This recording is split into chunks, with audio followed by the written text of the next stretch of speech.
My ex-wife took everything in the divorce, and I let her. What she didn't know was that I'd handed her a ticking time bomb wrapped in legal documents, and the FBI was already counting down. My name is Logan McAllister, and at 68 years old, I've learned that patience is a weapon most men my age have forgotten how to use. Sitting in that Seattle courthouse 6 months ago, watching my wife of 14 years smile at me with those cold, victorious eyes, I looked like every other divorced man pushing 70, defeated, tired, ready to shuffle off into retirement with whatever scraps they'd throw me. Her lawyer, some sharp kid in an expensive suit, probably thought I was senile for giving up so much without a fight. They were about to learn different. I built McAllister Logistics from nothing back when Reagan was president. Started with one rusted Ford truck and a route between Seattle and Vancouver that I drove myself 16-hour days, sleeping in rest stops, eating gas station sandwiches. 40 years of building something real with my hands, my back, my refusal to quit when smarter men would have walked away. By the time I met Sienna 14 years ago, I had 23 trucks, contracts with Boeing and Amazon, and a reputation in the Pacific Northwest for delivering on time, every time. Meeting her was my mistake. A younger woman with marketing degrees and big ideas, she promised to take my operation to the next level. For a widower who'd spent 3 years alone after losing his first wife to cancer, Sienna's energy felt like sunlight after years of rain. The courthouse session ended with her getting the house, the savings, 80% of my company. I walked out with an apartment and 20% of a business I'd spent 4 decades building. Outside, she whispered that I'd always been too simple to understand real business, that I needed people like her to think for me. I just smiled and told her to take good care of what I'd built. What happened next is a story about what happens when people mistake a man's patience for weakness and his silence for surrender. Stick around. You need to hear how this played out. The signs started 2 years before the divorce, but I was too busy running routes and managing drivers to see what was happening in my own house. Sienna had insisted we hire Marcus Thornton as our financial manager, some Stanford MBA with perfect hair and a handshake that felt like a sales pitch. She claimed we needed sophistication to compete with the big logistics companies moving into the Seattle market. I should have questioned why a Stanford graduate wanted to work for a regional trucking company in Kent, Washington.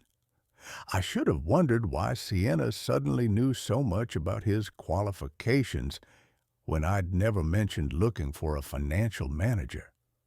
But at 66, after spending 40 years focused on manifests and delivery schedules, I trusted my wife to handle the business side while I kept the trucks rolling. Marcus started in January. By March, Sienna had developed a new morning routine. Up at 5 for the gym, back by 7, smelling like expensive shower gel and wearing workout clothes that cost more than my first truck payment. She claimed the early exercise helped her focus on the marketing strategies that were supposedly growing our business. The late-night office meetings started in April.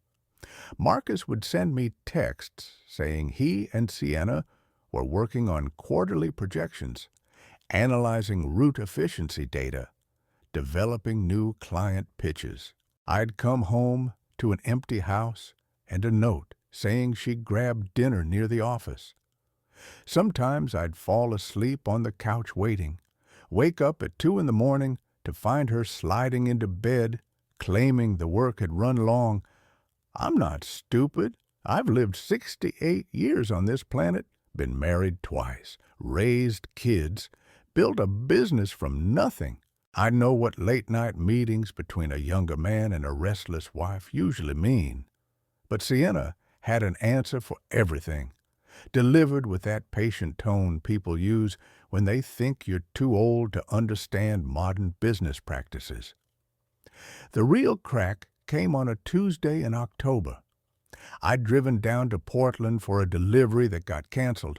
Customs issue, nothing I could control.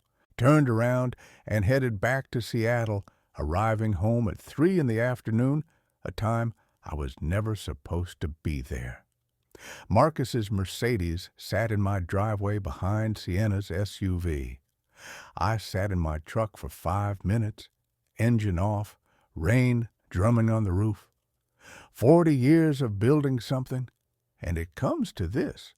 Another man's car in your driveway on a Tuesday afternoon.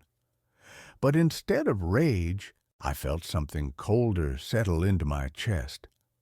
Clarity. The front door was unlocked. I could hear voices from the kitchen, but not the sounds I'd expected. They were laughing, glasses clinking, celebrating something. I stood in the hallway, invisible, and listened to them discuss numbers. Large numbers. Cayman Island accounts. Phantom shipments from Vancouver. Money disappearing from my company in amounts that made my stomach turn. My wife asked if I suspected anything. Marcus laughed and said I was just a truck driver who'd gotten lucky that I'd sign anything as long as the spreadsheets looked right. They had 6 more months of skimming planned before they'd have enough to disappear. Maybe the Bahamas, maybe the Caribbean. I left through the front door without them ever knowing I'd been there. Drove to a parking lot overlooking Puget Sound and watched the rain turn the water gray. In that moment, I made a decision that would define everything that followed. I wasn't going to confront them. I wasn't going to fight or argue or beg for explanations. I was going to do something smarter. I was going to hand them everything they wanted and watch them destroy themselves with it. The next morning, I drove to Olympia without telling anyone where I was going. Trevor Walsh and I had gone to community college together back in 1975, both of us working night shifts to pay tuition. He'd gone into federal law enforcement while I'd bought my first truck. We'd stayed in touch over the years, Christmas cards and occasional fishing trips, the kind of friendship that survives on mutual respect rather than constant contact. Trevor was a special agent with the IRS now, close to retirement himself, but still sharp. I showed up at his office without an appointment and told him I needed advice about some irregularities in my company's books. He poured coffee and listened while I laid out everything I'd overheard. The Cayman accounts, the phantom Vancouver shipments, the systematic theft disguised as business losses. He was quiet for a long time after I finished. Then he explained that what I was describing wasn't just embezzlement. It was federal money laundering involving international transport, multiple jurisdictions, structured transactions designed to avoid reporting requirements. The FBI would be interested, so would Customs and Border Protection. I asked how long it would take to build a case solid enough to guarantee prosecution. He told me 6 months, maybe longer, depending on how well they'd covered their tracks. But I'd need to continue as if I knew nothing. Could I do that? Could I sit across from my wife at dinner, sign the documents Marcus put in front of me, pretend everything was normal while building a federal case against them? I told him I'd spent 40 years driving through blizzards and ice storms because the cargo had to get through. I could handle 6 months of acting. What I didn't tell Trevor was how much it would cost me personally. Living with someone you love while knowing they're betraying you is hard enough. Living with someone while knowing they think you're too stupid to notice is something else entirely. Every smile Sienna gave me felt like mockery. Every time Marcus shook my hand at the office, I saw contempt in his eyes. But I played my part. I signed off on quarterly reports without reading them too carefully. I asked basic questions that made me sound exactly like the simple truck driver they thought I was. I complained about technology and modern business practices, reinforcing their belief that I was just an old man who'd lucked into success. Behind the scenes, I was copying every suspicious document I could access without raising alarms. Bank statements I'd normally file away, I now scanned and uploaded to a secure server Trevor had set up. Email threads about shipments that didn't exist, route manifests for trucks that were supposedly in Vancouver when I knew they were sitting in our Kent facility. Transaction records showing payments to shell companies registered in Delaware, companies with names like Northwest Trade Solutions and Pacific Rim Consulting that existed only on paper. Trevor worked with FBI financial crime specialists to trace the money. They found accounts in the Cayman Islands, yes, but also Belize, Panama, and the British Virgin Islands. The amounts were staggering. Over $2 million siphoned from my company over 18 months, disguised as legitimate business expenses, depreciation, equipment losses, and consulting fees. Marcus had been clever. He'd structured everything to stay just below federal reporting thresholds, splitting transactions to avoid triggering automatic alerts. But he'd made one critical mistake. He'd documented everything meticulously. Every transfer had a paper trail. Every fake shipment had a manifest. He'd protected himself by making sure every fraudulent transaction had Sienna's signature as the company's marketing director and co-owner. It was Sienna who gave them the opening they needed. 4 months into my secret cooperation with federal investigators, she announced she wanted a divorce. She consulted with Patrick Chen, a Seattle attorney famous for crushing husbands in divorce proceedings. She wanted the house, the savings, and majority ownership of McAllister Logistics. Marcus had orchestrated it perfectly. Get me out of the company before they made their final move, the big withdrawal that would set them up for life. They thought a divorce would be cleaner than waiting for me to die or forcing me out through some manufactured incompetence claim. Trevor called me the night Sienna served the papers. The FBI had enough evidence to move now, but they needed the ownership transfer to happen first. If Sienna became the legal owner of McAllister Logistics, every crime committed under the company's name would be her responsibility. Marcus had been smart enough to keep his own name off most documents, using Sienna as the signatory for everything. I told Trevor to hold off until the divorce was finalized. I wanted to make absolutely certain that when the hammer fell, it fell on the right people. My lawyer, Sarah Kim, was a pit bull in a small package.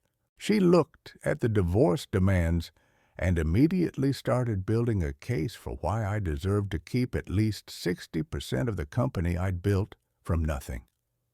She had documentation of every contribution I'd made, proof that Sienna's marketing work was minimal compared to my 40 years of blood and sweat.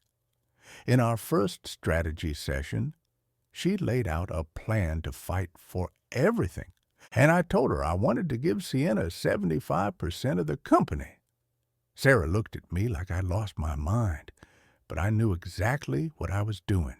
I needed Sienna to own it all when the FBI came knocking. Playing weak wasn't hard. At 68, people expect you to slow down, to get confused, to miss things you would have caught when you were younger.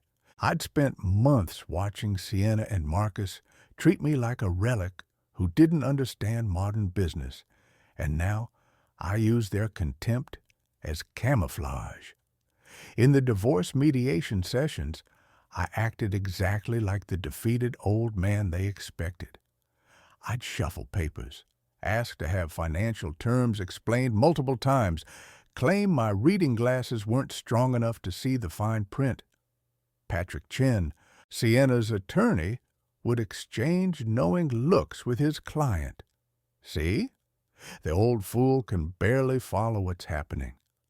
Sarah Kim played her part perfectly, too.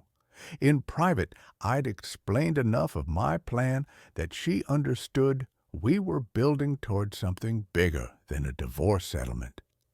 In the mediation room, she fought hard enough to make it look realistic, but not so hard that Sienna would get suspicious about my willingness to surrender. The key moment came during the fourth mediation session. Sienna's team demanded 60% ownership of McAllister Logistics. Sarah countered with a proposal that I keep 70% based on founding the company and running operations for 4 decades. The mediator suggested a 50-50 split as compromise. That's when I spoke up, my voice tired, defeated. I said I didn't have the energy to fight anymore. I told them to give Sienna 75%, that I was too old to run the company anyway, that maybe it was time to step back and let younger people take over. The room went silent. Sarah pretended to object, but I waved her off with a gesture that looked like resignation but felt like strategy. Patrick and Sienna exchanged glances. Confusion first, then triumph. They thought I'd broken, that the fight had finally drained out of me. Marcus wasn't in the mediation room, but I knew Sienna would call him the moment she left. I could imagine their conversation, the relief in their voices, the way they'd celebrate my surrender as proof of their superior intelligence. The old truck driver had finally accepted his place. What they didn't know was that every document I signed, every concession I made, was being copied and sent to Trevor Walsh. The FBI was watching the ownership transfer take shape, waiting for the moment when Sienna would have legal responsibility for every crime committed under the company name. Between mediation sessions, I maintained my routine. I still drove routes sometimes, taking a truck up to Bellingham or down to Portland, keeping my hands on the wheel and my ear to the ground. The drivers who'd worked for me for 20, 30 years would ask if I was okay, if I needed anything. They'd heard about the divorce, and they could see I was giving up the company I'd built. I told them I was tired, that 40 years was enough, that Sienna deserved a chance to run things her way. They didn't believe me. These men knew me too well, but they respected my privacy enough not to push. At night, alone in the apartment I'd rented near Lake Stevens, I'd review the evidence Trevor's team was compiling, financial records showing systematic theft, email threads discussing how to structure transactions to avoid federal reporting, bank statements from offshore accounts, wire transfer confirmations, customs declarations for shipments that never existed. Marcus had been meticulous in his fraud, but his meticulousness was now his downfall. Every fake transaction was documented. Every dollar could be traced, and every piece of paper had Sienna's signature, because Marcus had been smart enough to protect himself by making her the front. The final mediation session happened on a gray February morning. Judge Harrison reviewed the settlement terms. Sienna would receive the Queen Anne house, the joint savings account containing $380,000 and 80% of McAllister Logistics.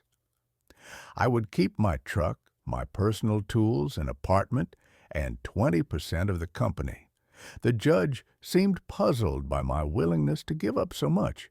He asked if I was certain, if I understood what I was signing away. I told him I was old and tired, that I'd built something good, and now it was time to let someone else carry it forward.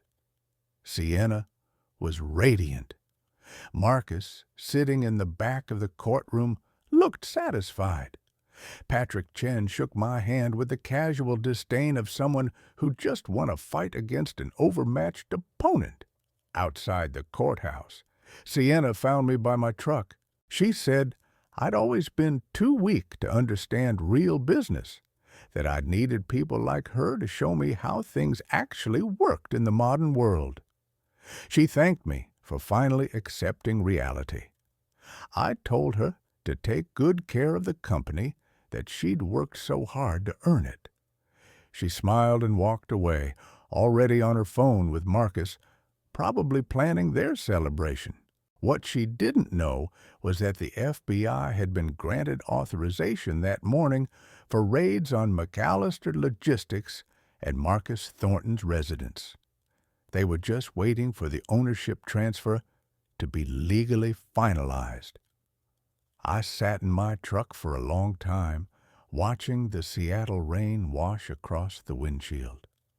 Somewhere in this city, federal agents were preparing to execute search warrants. Somewhere, Sienna and Marcus were celebrating their victory, counting money they thought was safely hidden in offshore accounts. And I was just an old truck driver who'd given up without a fight, exactly like they'd expected. 3 days after the divorce was finalized, I met Trevor Walsh at a diner in Tacoma, far enough from Seattle that we wouldn't be spotted by anyone who knew me. He brought a FBI agent named Victoria Rhodes, a woman in her 40s who specialized in financial crimes and international money laundering. She laid out photographs and documents across the table like a prosecutor preparing for trial. The scope of the fraud was bigger than even I'd imagined.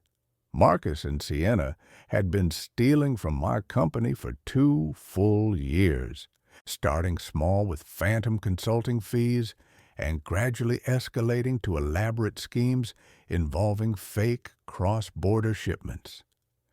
They'd created shell companies in 3 different states, routing money through banks in Panama, Belize, and the Cayman Islands, before bringing it back into the United States through what looked like legitimate business investments.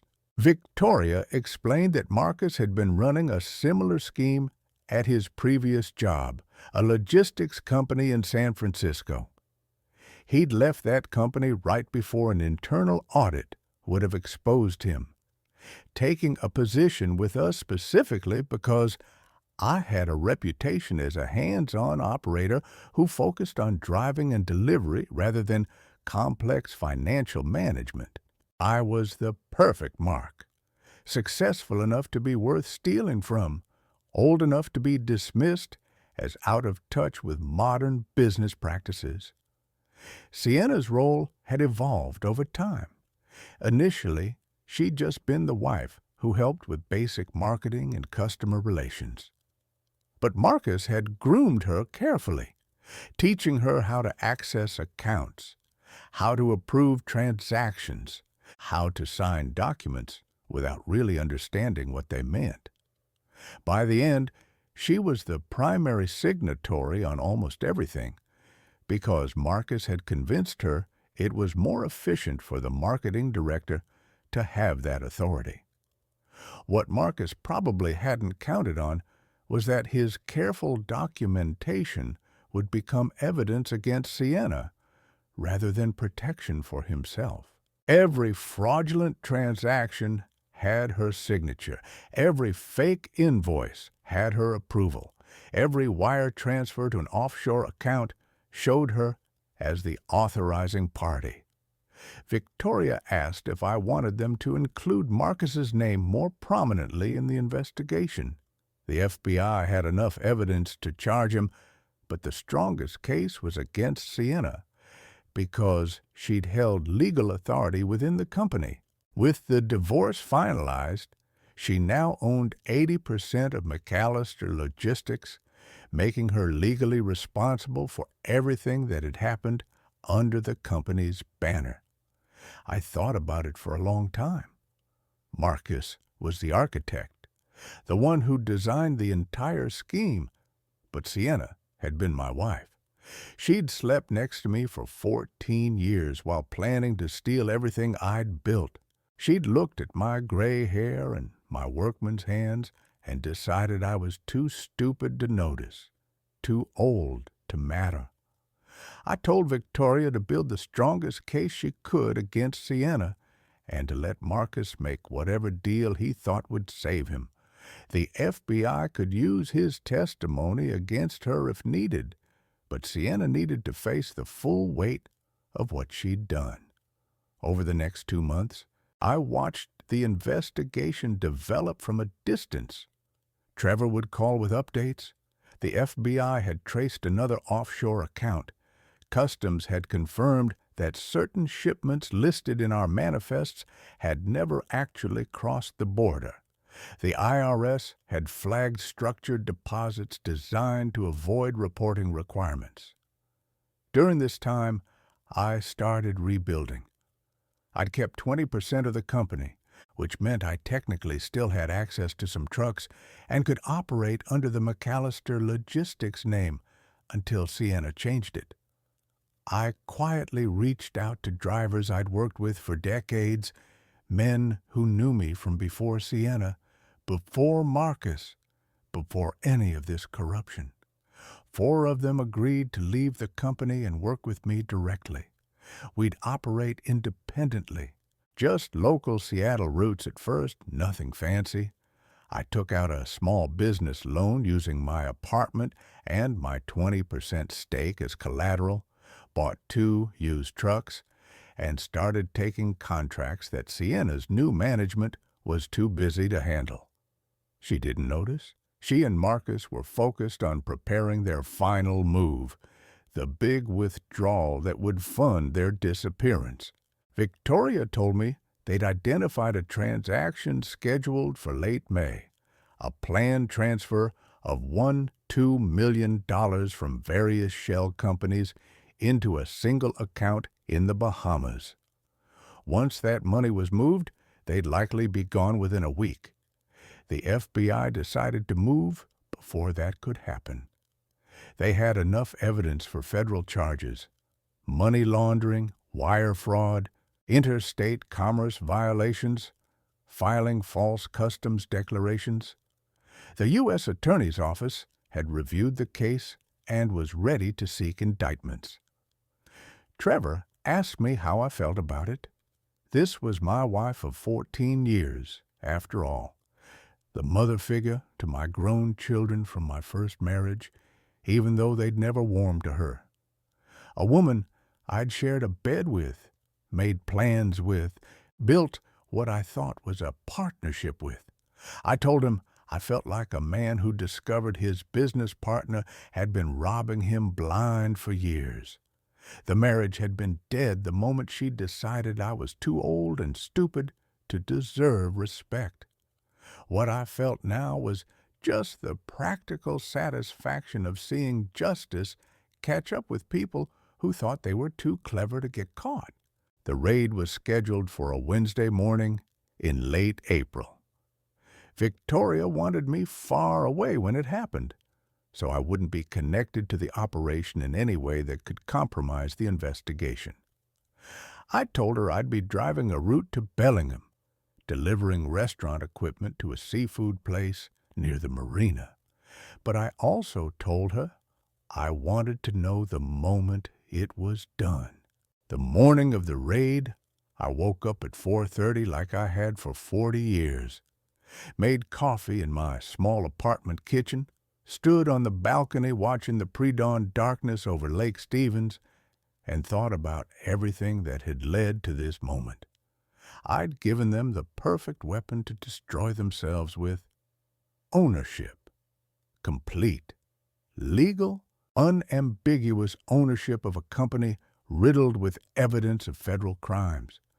Sienna had demanded it, fought for it, celebrated getting it, and now it was going to crush her. The drive to Bellingham was quiet, just me and the road and the weight of what was about to happen. I'd called my grown son the night before, told him he might hear some things about Sienna in the news and that he shouldn't worry about me. He'd never liked her, had always said she treated me more like a checkbook than a husband, but he'd stayed quiet out of respect for my choices. Now he asked if I was safe, if I needed anything. I told him I was fine, that justice was a slow process, but it eventually arrived. He said he'd drive up from Olympia that weekend, take me fishing like we used to when he was a kid. The restaurant delivery went smoothly. I helped the owner's son unload commercial refrigeration units, something I'd done countless times over 4 decades. My back reminded me I was 68, but my hands still knew how to work. The owner asked if I was doing okay, said he'd heard about my divorce from his cousin who worked in Seattle. I told him I was better than okay. I was free. By the time I finished the delivery and grabbed lunch at a diner overlooking Bellingham Bay, it was 1:30. I kept my phone on the table waiting. Trevor had promised to text the moment the raid was executed. The text came at 2:17. It's done. I paid for my lunch, got back in my truck, and turned on the radio. Nothing yet on the news, but federal raids always took a few hours before media arrived. I drove slowly back toward Seattle, listening to country music and watching the spring landscape roll past. The first news alert came through at 3:45. My phone buzzed with a notification from Como News. FBI raids Kent Logistics Company in money laundering investigation. I pulled into a rest stop and read the article on my phone. They had footage of federal agents surrounding the McAllister Logistics headquarters, vehicles blocking the entrances, agents carrying boxes of documents out of the building. The reporter mentioned that the company's owner, Sienna McAllister, had been taken into federal custody pending charges related to international money laundering and wire fraud. No mention of Marcus yet, but Victoria had warned me he might not be at the office during the raid. They had a separate team waiting at his apartment. I sat in my truck at that rest stop for nearly an hour, reading every update that came through. Another news outlet confirmed that Marcus Thornton, the company's financial manager, had been arrested at SeaTac Airport attempting to board a flight to Vancouver. He'd had a fake passport and $200,000 in cash in his luggage. The idiot had run. Exactly what you do when you know you're guilty and you're too stupid to realize they've been watching you for months. By the time I got back to my apartment near Lake Stevens, the story was on every local news station. Aerial footage of the raid. Reporters interviewing former employees who claimed they'd always suspected something wasn't right with the company's finances. Legal experts explaining the potential penalties for federal money laundering charges. And there was Sienna being led out of the building in handcuffs, still wearing her expensive workout clothes, looking confused and angry and absolutely certain this was some kind of mistake. Trevor called me that evening. He sounded tired but satisfied. The raid had gone perfectly. No resistance, no destroyed evidence, everything documented and seized according to procedure. Sienna had demanded to call her lawyer and insisted she'd done nothing wrong, that everything in the company's books had been approved by her financial manager. Which was exactly the problem, Trevor explained. She'd signed off on everything, every fake shipment, every fraudulent invoice, every wire transfer to an offshore account.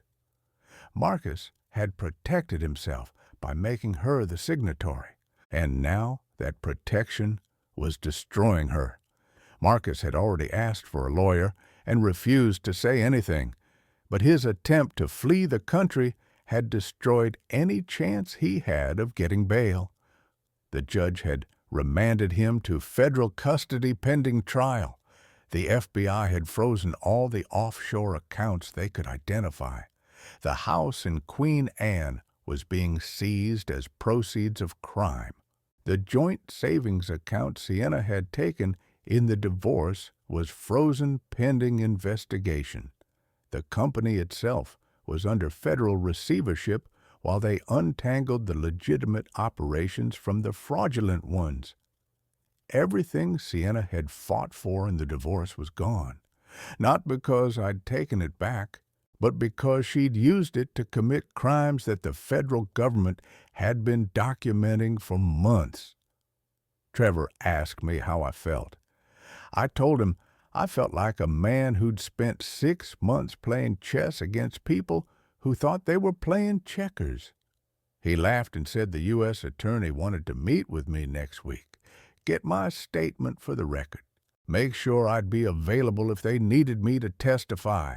I told him I'd be there whenever they needed me. That night, I stood on my apartment balcony and watched the lights of small boats crossing Lake Stevens in the darkness. Somewhere in Seattle, Sienna was sitting in a federal holding cell, probably still convinced this was all a misunderstanding that her expensive lawyer would clear up by morning. Somewhere else, Marcus was realizing that his clever plan to protect himself by putting everything in Sienna's name had left him with no leverage for a plea deal.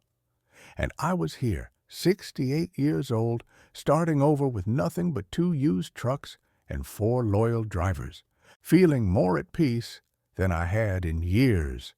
I'd given them everything they wanted: the company, the control, the ownership, the complete legal authority to do whatever they wanted. And they'd used it to build their own prison, one fraudulent transaction at a time. 3 weeks after the raid, Patrick Chen called me. Sienna's divorce lawyer sounded nothing like the confident attorney who'd negotiated my surrender in the mediation room. His voice was tight, with barely controlled anger. He accused me of knowing about the investigation during the divorce. He claimed I'd deliberately given Sienna the company to set her up for federal prosecution. He threatened to file motions to void the divorce settlement based on fraud and misrepresentation. I let him talk himself out, then asked him a simple question. What exactly had I misrepresented? Had I lied about the company's value? Had I hidden assets? Had I made any false statements during mediation? The silence on the other end told me he knew he had no case. I'd given Sienna exactly what she'd demanded. What she'd chosen to do with that ownership was her responsibility, not mine. He tried a different angle. He suggested that I'd orchestrated the whole thing, that I'd somehow tricked Sienna into committing crimes she didn't understand. I asked him if he was seriously arguing that his client, a college-educated woman with a degree in marketing, who'd been co-running a multi-million-dollar company, was too stupid to know she was signing off on fraudulent transactions. He hung up. 2 days later, Sienna attempted to have the divorce settlement overturned. Her new criminal defense attorney, a federal specialist named Robert Fitzgerald, argued in court that I'd transferred ownership to her as part of a conspiracy to avoid criminal liability myself. Judge Harrison listened to the motion, reviewed the divorce documents, and denied it immediately. He pointed out that Sienna had aggressively sought ownership of the company, had fought to get 80% rather than the 60% originally offered, and had celebrated the settlement as a victory. The fact that she'd then used that ownership to commit crimes was her own doing. The federal case against her was building steadily. Victoria Rhodes called me periodically with updates. The FBI had identified over $2 million in fraudulent transactions. They'd traced money through 6 different countries before it was brought back to the United States through shell companies. They'd found evidence that Sienna had personally approved wire transfers to accounts in the Cayman Islands, Belize, and Panama. Marcus was trying to negotiate a plea deal. His attorney had approached the U.S. Attorney's Office with an offer to testify against Sienna in exchange for a reduced sentence. But the problem for Marcus was that he'd protected himself too well during the fraud. His name appeared nowhere on the important documents. Sienna's signature was on everything. The prosecution didn't need his testimony. They had documents, wire transfer records, email threads, customs declarations. They had Sienna's signature authorizing transactions that never happened, approving payments to companies that didn't exist, certifying shipments that never crossed any border. Marcus had thought he was being clever by keeping his name off the paperwork. Now, he had nothing to trade for leniency. In May, the federal grand jury returned indictments. Sienna was charged with 14 counts of money laundering, 7 counts of wire fraud, 5 counts of filing false statements with customs, and 3 counts of conspiracy to defraud the United States. If convicted on all counts, she faced over 20 years in federal prison. Marcus was charged separately with 12 counts, but the charges were nearly identical to Sienna's, except that prosecutors had to prove his role through circumstantial evidence rather than direct documentation. The house in Queen Anne was sold at federal auction. I didn't attend, but Trevor told me it went for below market value. Federal seizures always do. The money went into an account to cover restitution and fines if Sienna was convicted. The joint savings account, the $380,000 Sienna had taken in the divorce, was frozen as proceeds of crime. Her lawyers argued that the money had come from legitimate business operations over 14 years of marriage, but the FBI demonstrated that at least 40% of the account's balance had been deposited in structured transactions from offshore accounts over the past 18 months. McAllister Logistics was in receivership. A federal trustee was managing operations while trying to separate legitimate business from the fraudulent transactions. Several of my longtime drivers had quit during the chaos, which was how I'd been able to hire them for my new operation.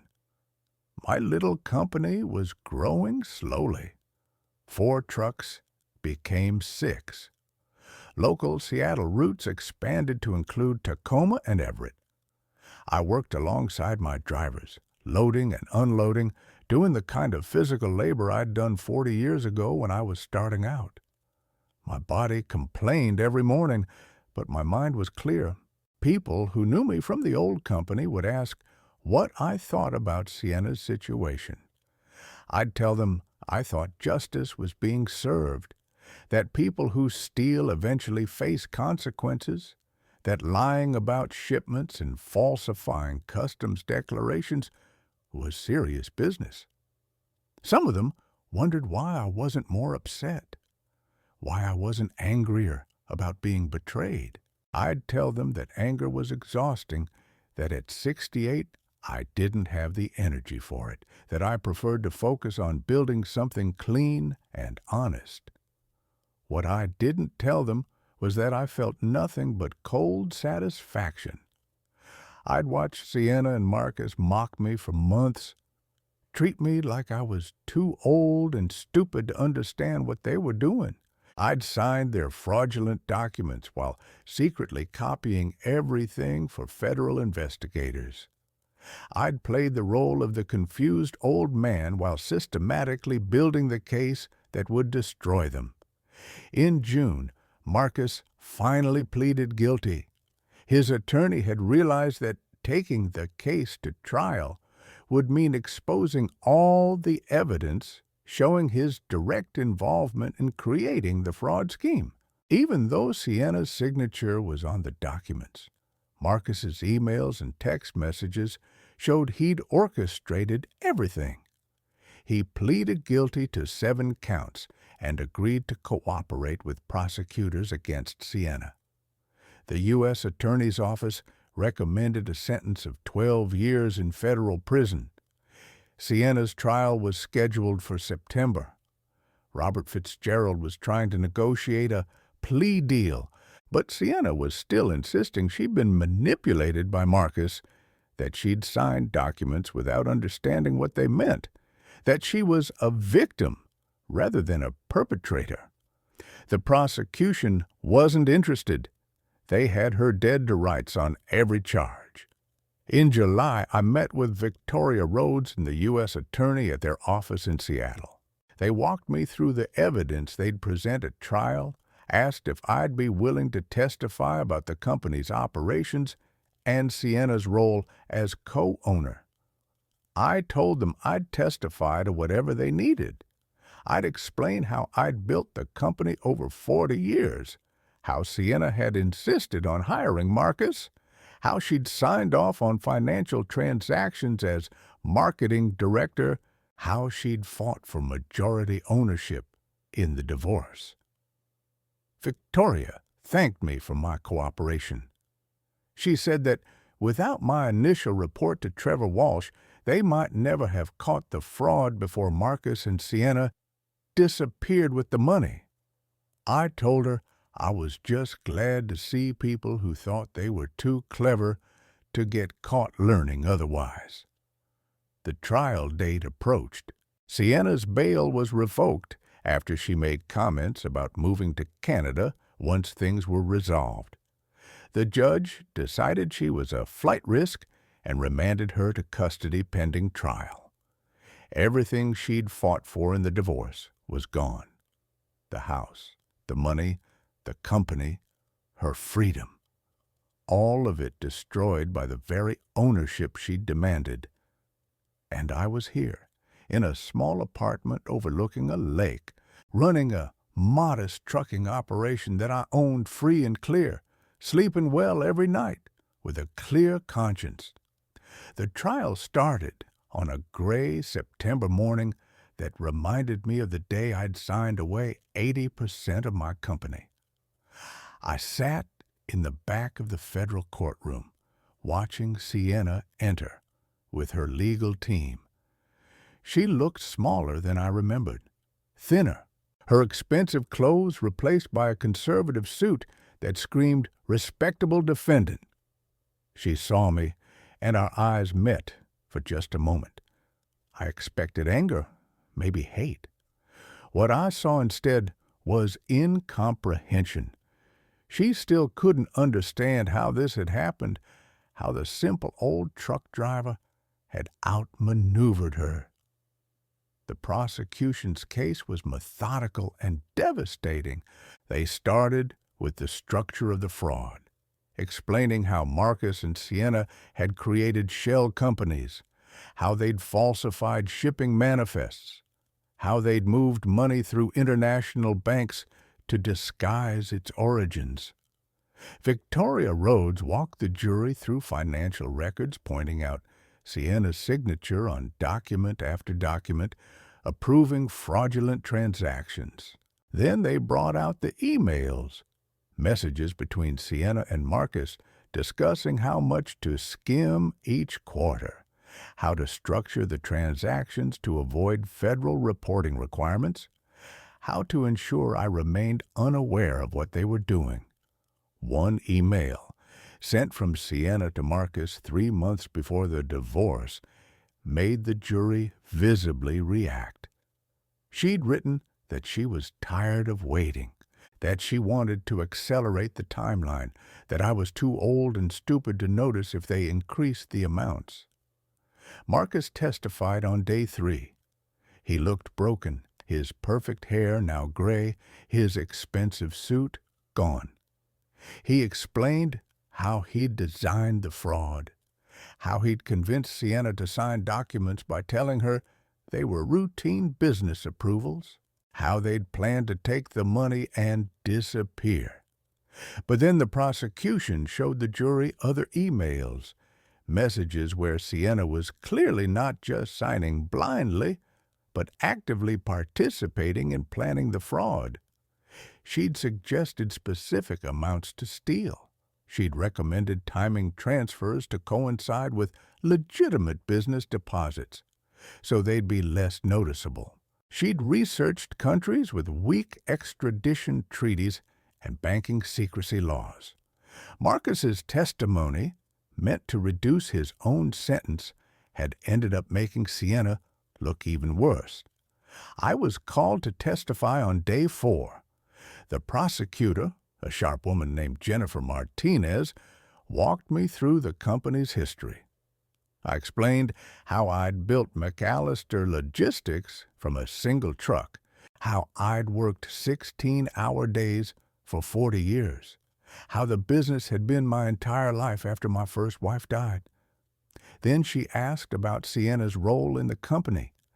I described how she'd handled basic marketing initially, how Marcus had elevated her responsibilities, how she'd eventually become a co-owner and signatory on most financial transactions. The defense attorney tried to paint Sienna as a naive woman who'd been manipulated by a sophisticated financial criminal. I was asked if Sienna had seemed confused by business matters, if she'd ever expressed concern about transactions she didn't understand. I told the truth. Sienna had a college degree in marketing, had worked in the business for 14 years, and had been sharp enough to negotiate a divorce settlement that gave her 80% of a multi-million-dollar company. She wasn't naive or confused. She was intelligent and capable, which was exactly why she was criminally responsible for what she'd done. The defense attorney asked if I'd known about the investigation during the divorce proceedings. I said yes.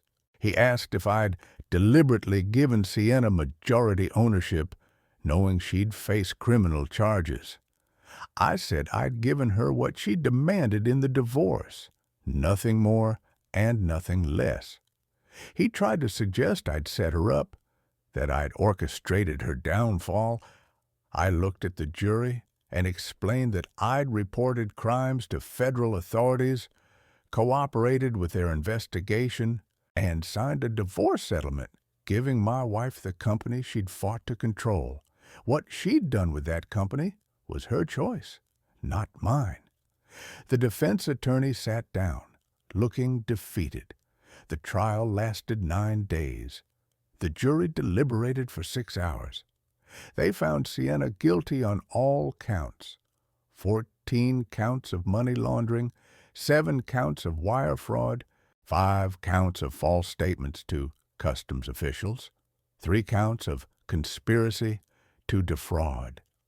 The sentencing hearing was set for November. Federal sentencing guidelines for her crimes suggested 15 to 20 years, but the judge would have discretion based on her cooperation, acceptance of responsibility, and other factors. Sienna still hadn't accepted responsibility. Even after the verdict, her attorney was filing appeals, claiming she'd been railroaded, that the evidence had been improperly obtained, that I'd orchestrated the whole thing as revenge for our failed marriage. None of it mattered. The conviction stood. The evidence was overwhelming. The appeals would fail. In November, I sat in the same courtroom for sentencing. The judge, a stern woman named Patricia Morrison, reviewed the case thoroughly. She noted the sophisticated nature of the fraud, the abuse of trust involved in stealing from a company Sienna had helped manage, the international scope of the money laundering. Then Judge Morrison looked directly at Sienna and delivered the sentence: 18 years in federal prison, followed by 3 years of supervised release. Additionally, Sienna was ordered to pay $3 million in restitution, though the judge acknowledged that recovering that money was unlikely given that most of it remained hidden in offshore accounts that might never be located. Sienna's face went blank. 18 years.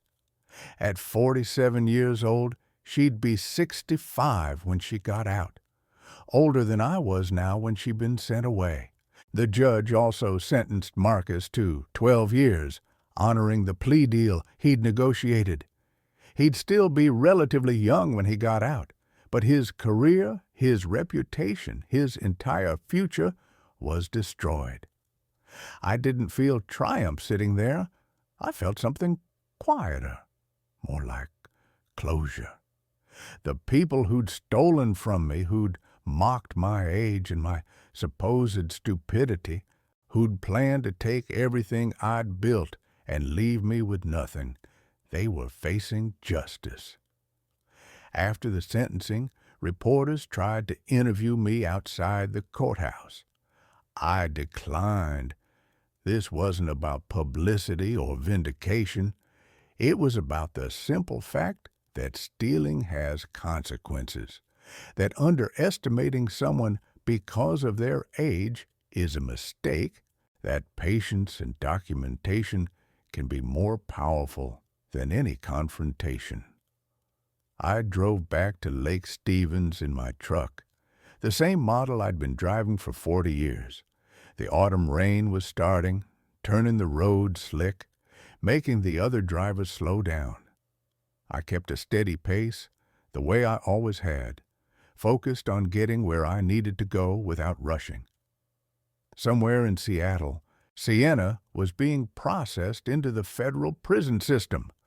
Somewhere else, Marcus was starting his own 12-year sentence, and I was here, free, running a small, honest trucking company with drivers who respected me, sleeping well at night, starting over at 68 with nothing but what I'd earned through honest work. They'd taken everything from me in the divorce, and I'd given them back something more valuable: absolute ownership, complete legal responsibility, and a front-row seat to watching justice destroy them with the very thing they demanded.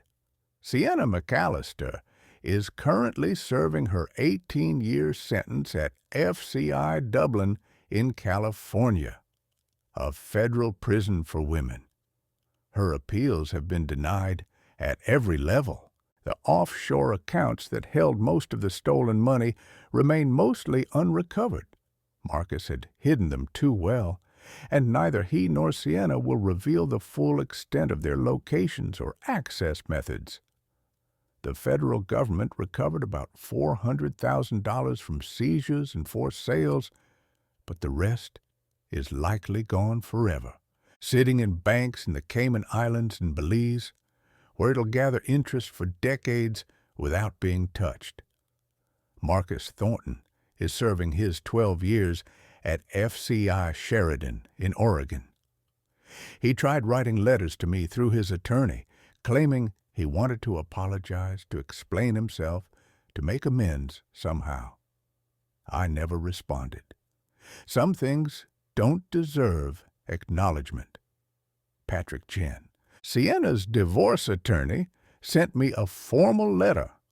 acknowledging that his client had misled him about the company's financial status during our divorce proceedings. He'd attached his Bar Association membership card and a note saying he'd considered his participation in that divorce to be the low point of his career, unknowingly facilitating the transfer of a criminal enterprise. I didn't respond to that either. He'd done his job representing his client, and the fact that his client was a criminal wasn't his fault. The 4 drivers who left McAllister Logistics to work with me directly have become the core of my new operation, which I've named simply Logan's Local Transport. We handle Seattle area deliveries exclusively, no international routes, no complex financial structures, no opportunities for the kind of fraud that destroyed my old company. 2 of these drivers have been with me for over 25 years, since back when I was running routes myself, and the company was just 3 trucks operating out of a rented warehouse. My son visits from Olympia twice a month now. We fish on Lake Stevens, and he started bringing his teenage daughter, my granddaughter.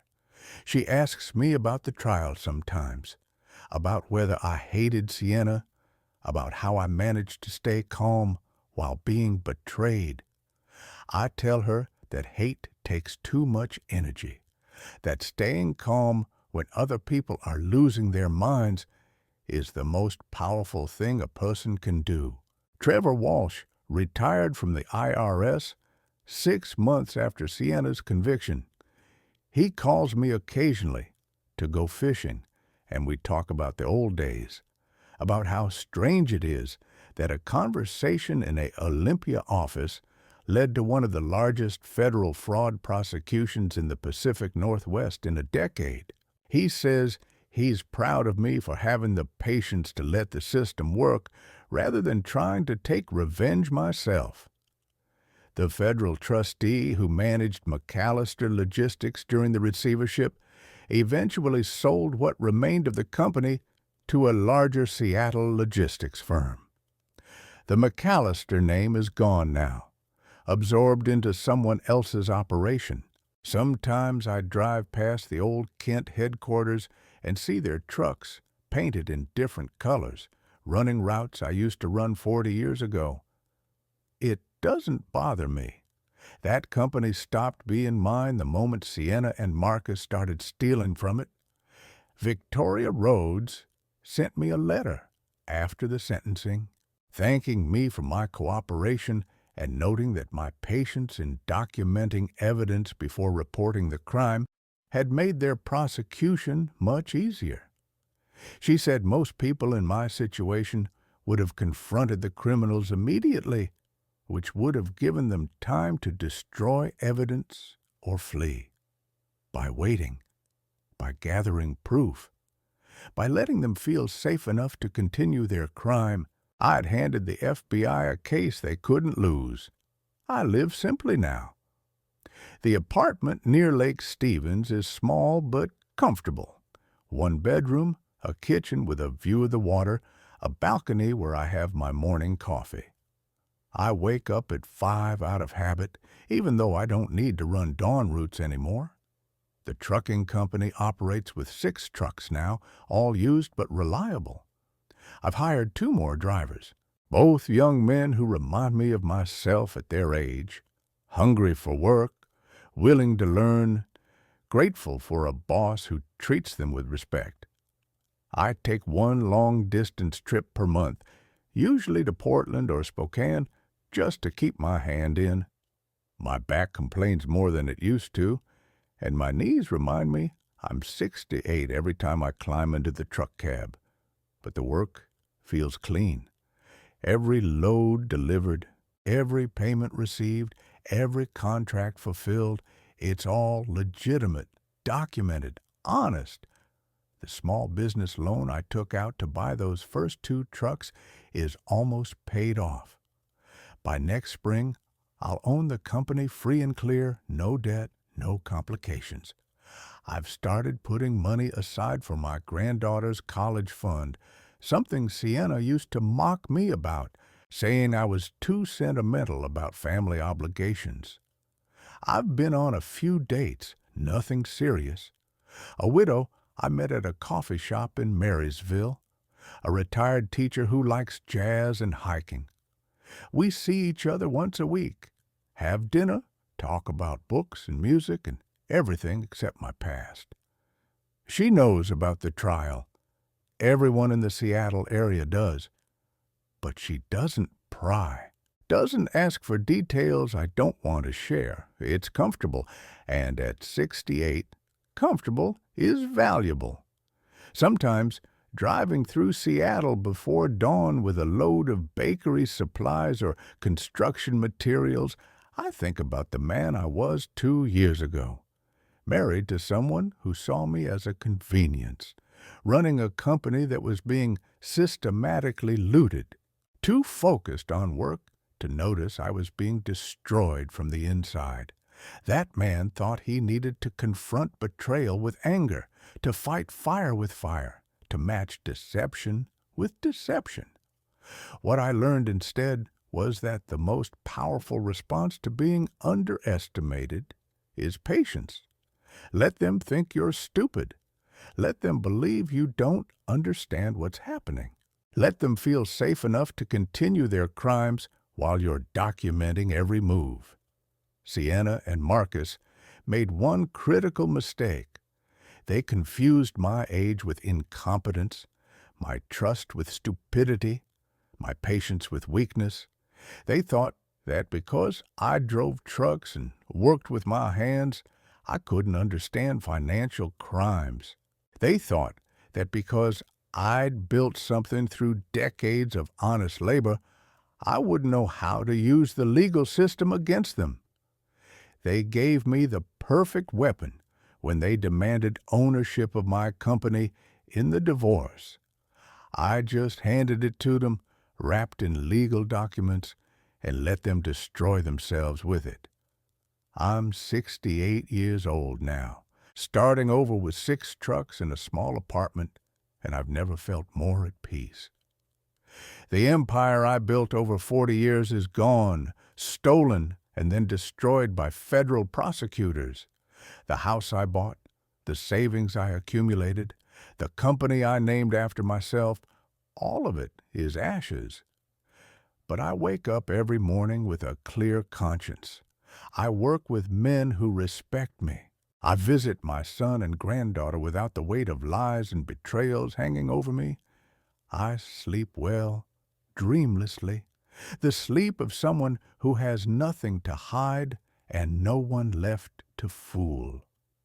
Sienna wanted my empire. I gave it to her completely, totally, with signed legal documents that made her fully responsible for everything that happened under its name. And then I watched as that empire became the evidence that sent her to federal prison for 18 years. They say revenge is a dish best served cold. I say justice is a process best served patient. I didn't need to destroy Sienna and Marcus. They destroyed themselves with their greed, their arrogance, and their absolute certainty that an old truck driver couldn't possibly be smart enough to stop them.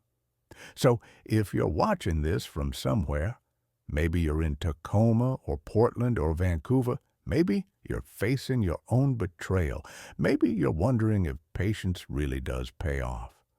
Know this: the people who underestimate you are giving you a gift.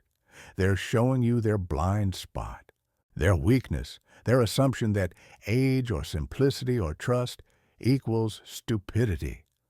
Don't get angry. Don't confront. Don't rush. Document. Watch. Wait. And when the moment comes, give them exactly what they asked for. Sometimes the most perfect revenge is simply letting someone take ownership of their own crimes. Where are you watching from? Have you ever been underestimated because of your age? Drop a comment below and subscribe if you want to hear more stories about people who learned that patience beats panic. that quiet observation beats loud confrontation, and that sometimes the best way to win is to let your enemies defeat themselves. The road ahead is long, but I'm driving it at my own pace, on my own terms, with nothing weighing me down except honest cargo and a clear conscience. And that's worth more than any empire.